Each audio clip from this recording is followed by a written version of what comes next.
Hello বন্ধুরা, আমি তোমাদেরকে একটা কথা বলে দিই, ঠিক আছে?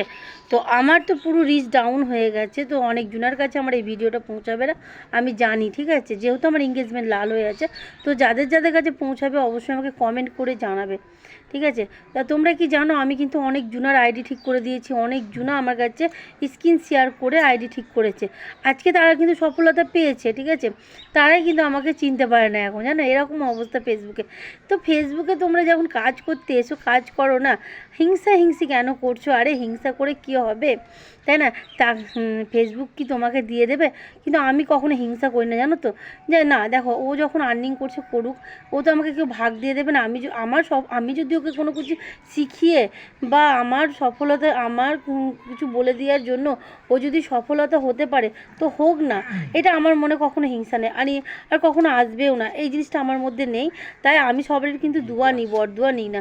তাই আজকে আমি যখন এই জিনিসটা করি না, ওর জন্য আমার প্রতি সবারই দোয়া আছে।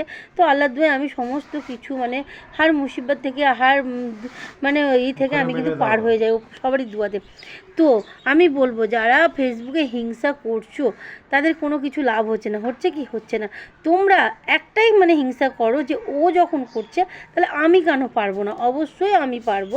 ও যখন সফলতা হচ্ছে আমিও সফলতা করে দেখাবো, এই জিনিসটা করো। আরে ও এটা হচ্ছে, ওকে রিপোর্ট মেরে দেবো, ও এই জিনিসটা করছে, রিপোর্ট মেরে দেবো। তোমাদের কি হয়েছে জানো তো? সবাই আইডিগুলো ঠিক করছো, ঠিক করতে করতে তাদের মধ্যে এমন এক মানুষ আছে, তারা কি করছে, মানে রিপোর্ট মারছে, আবার উল্টোপাল্টা কমেন্ট করছে যাতে তার আইডিটা খারাপ হয়ে যায়। এরকম করে কি হবে বলো? কি হবে বলো?